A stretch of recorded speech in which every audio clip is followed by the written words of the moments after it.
Lesson 345.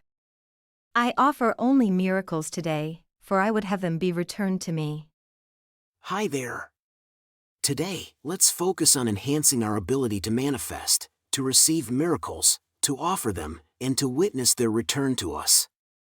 Are you interested in understanding how this process works? Join me as we dive into the insights that Lesson 345 has to offer. I offer only miracles today, for I would have them be returned to me. Father, a miracle reflects your gifts to me, your Son. And every one I give returns to me, reminding me the law of love is universal. Even here, it takes a form which can be recognized and seen to work. The miracles I give are given back in just the form I need to help me with the problems I perceive. Father, in heaven it is different, for there are no needs. But here on earth, the miracle is closer to your gifts than any other gift that I can give. Then let me give this gift alone today, which, born of true forgiveness, lights the way that I must travel to remember you. Peace to all seeking hearts today. The light has come to offer miracles to bless the tired world. It will find rest today, for we will offer what we have received. In other words, let's first revisit some principles we're training our mind to embrace and align with. A miracle is a shift in perception from fear to love. And essentially, there are two ways of seeing, through the ego, and through the Holy Spirit. Consequently, there are two worlds we can look upon. In each holy instant, we must choose which one to behold, the world of illusions or the ultimate reality, the world we perceive through our physical senses, or the world we can see through our spiritual eye. In each holy instant, we have the power not only to choose which world to look upon, whether to choose love or fear, but also to ask ourselves if our hearts are open to love. We can reflect on which aspects of our reality we are ready to embrace with love and which ones we find most challenging. Perhaps there's a brother we haven't fully forgiven yet, or maybe there are circumstances in the world around us that seem to call for judgment, attack, or other expressions of lovelessness emanating from the suggestions of our ego. This is where today's lesson becomes applicable. We can ask God to help us forgive our brother, show willingness to see things differently, open our hearts to love, and let love guide our thoughts in the direction inspired by love itself. These are the miracles we can offer today.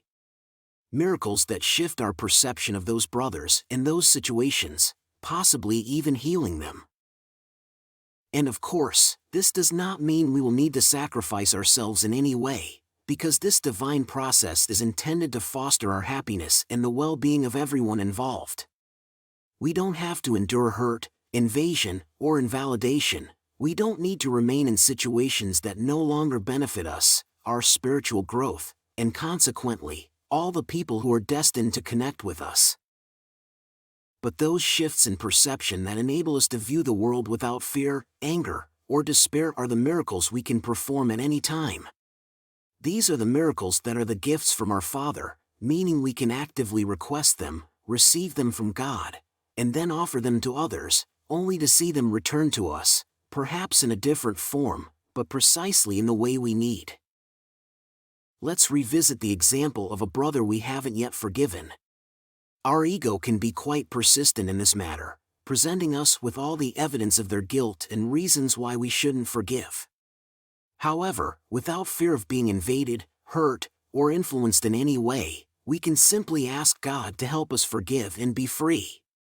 We can open our hearts to love, while respecting ourselves and our spiritual journey, wherever it may lead.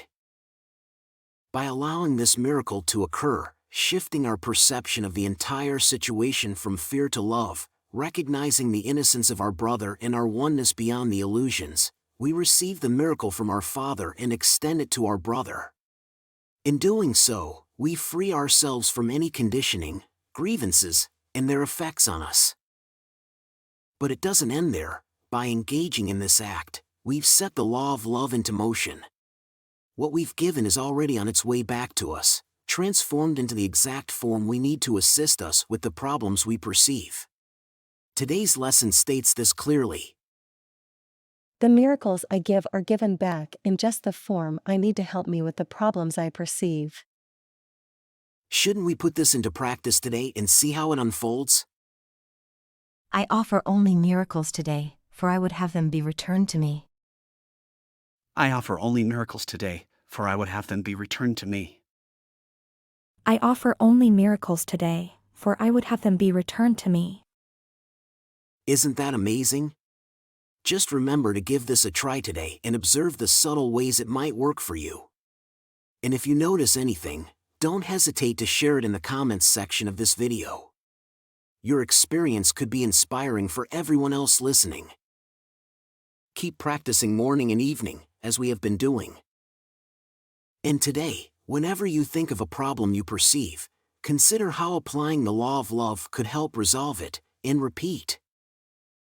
I offer only miracles today, for I would have them be returned to me. You're doing great. See you tomorrow for another powerful lesson. A quick reminder, we're currently exploring the section titled, What is a Miracle? If you haven't watched the introduction to this section yet, be sure to check out the video link that should pop up on your screen soon.